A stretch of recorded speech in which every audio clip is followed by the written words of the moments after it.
Hey there, welcome back to Chico Clean. Alright, I posted this video up without commentary before and got some comments on it. A lot of the comments were wondering what in the actual heck is going on here with these stains. Some of them were asking, like, is the dog sick?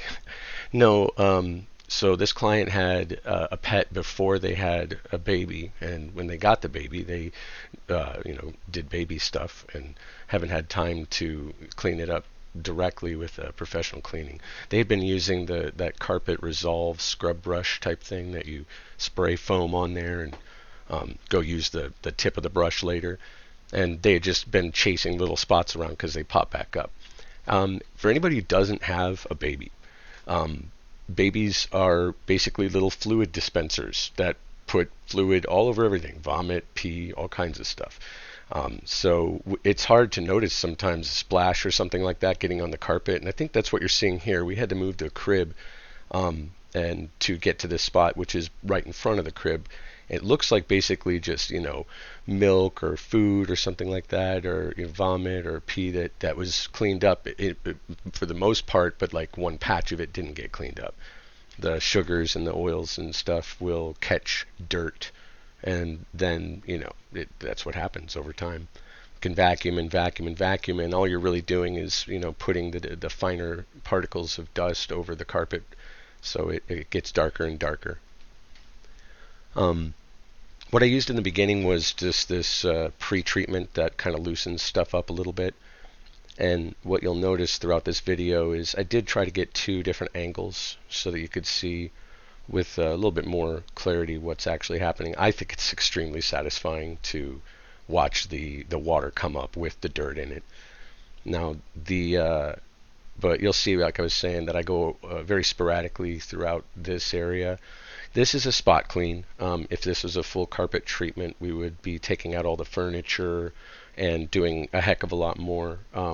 Just trying to get under the carpet to make sure that there's no mold or anything build up.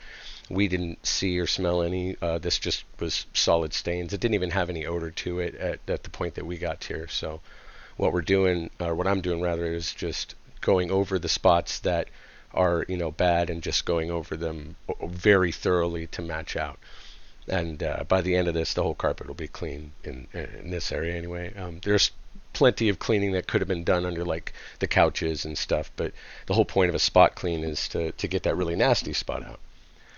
I am not a huge fan of carpet on my house. I like to have hardwood floors and just rugs so that barefooting isn't super bad in the winter, but carpet is unfortunately necessary, and in the apartments we work in, they have them already pre-installed, so it's not like the tenants can say, I don't want carpet. You're kind of stuck with it. And they always come with this like beige carpet that looks like this. And I know why they do it, and it's because you could tell pretty quickly how badly the carpet is when you need to refresh the apartment for a new tenant, but also it is this really weird like half lighter, half darker beige, so spots and stains are not immediately visible. And that's bad, because you get swept up in other things. You end up, working or other projects, or you just don't notice, or you have a baby like this couple did, and just didn't have time to do it, and then the mites build up, the carpet beetles build up, and the dust builds up. The real reason I don't like carpet is that exactly that. Think about it like this. How often are you supposed to wash your clothes or your sheets or your blankets? And the reason for that frequency that we never keep up with, what we should, is that the microcosm that's happening is basically just building up exponentially, and the longer you let it go, the worse it gets by every day. So underneath these carpets is just insane amounts of mites and dust and particles and hair particles from past tenants and stuff. These things are almost impossible to clean perfectly, unless you come in with industrial equipment. And this is just a little commercial level Bissell cleaner.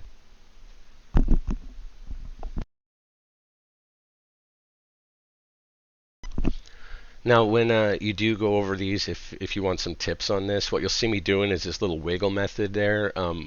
Because when you're going over and trying to suck up the the carpet cleaning solution, sometimes it doesn't always come up because it's like, clumped into an area and stuff. This kind of loosens it up, but it also uses the bristle that's spinning to get the carpet from a couple different angles. Makes it a little bit more fresh. And I found that if I found a hard spot, if I do that, it works. But I also found that the best way, if you're doing a patch or any kind of area that has large staining, like this kind of like blacking area over here to the right, you want to hit it from all four angles, just one way, and then four cardinal directions: left, right, up, down. Just because if you see these carpet fibers on a microscopic scale, they are so intertwined, and it's like looking at a rope, a twine rope. And if you were to take a tiny little crumb and put it in the center of that twine rope by fraying it out a little bit and then pulling the rope taut, you would have a really hard time getting that crumb out.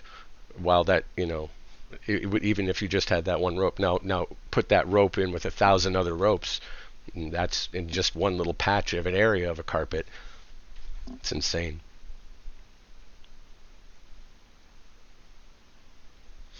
So most of my commentary on these videos is just basically going to be me rambling about what I did when I did the cleanup. Better to have some audio, I think.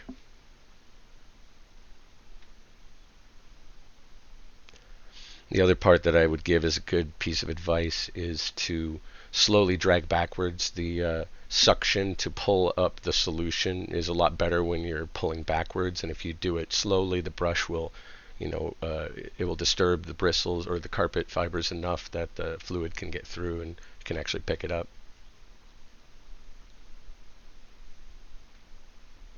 Another thing I recommend is, if you have any natural lighting when you're doing the work, open up the curtains. The video is not doing a good job of capturing the lighting. I tried really hard. I've got lights on both sides that you can't see out of frame. 2 ring lights trying to illuminate the area, and I've got the sliding glass doors open and all the lights on in the room. But when you're doing this kind of work in general, nothing is more revealing of dirt than natural lighting. So if you get some natural lighting in there, especially when you're doing a spot clean like this, you're going to have a lot more success in getting all of it.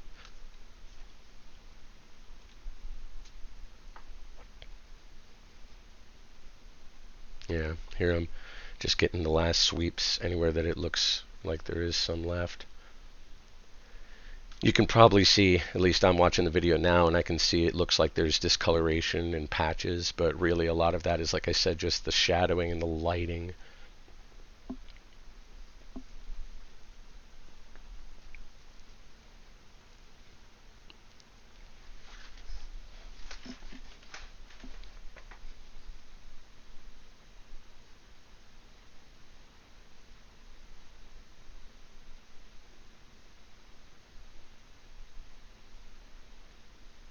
If anybody's wondering, those shoes that I'm wearing are the steel-toed Suede X canvas or whatever. Kevlar, I don't know. I love them for cleanup because they're airy, but they raise you up enough that if you're in a puddle of something, it doesn't get your feet wet. And if something falls on your feet, you don't break them.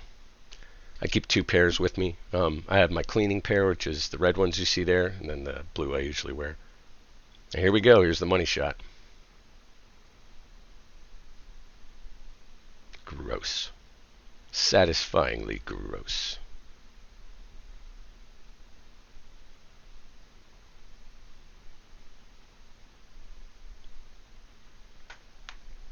I don't know why, but I do really enjoy seeing what all has been pulled out of the carpet.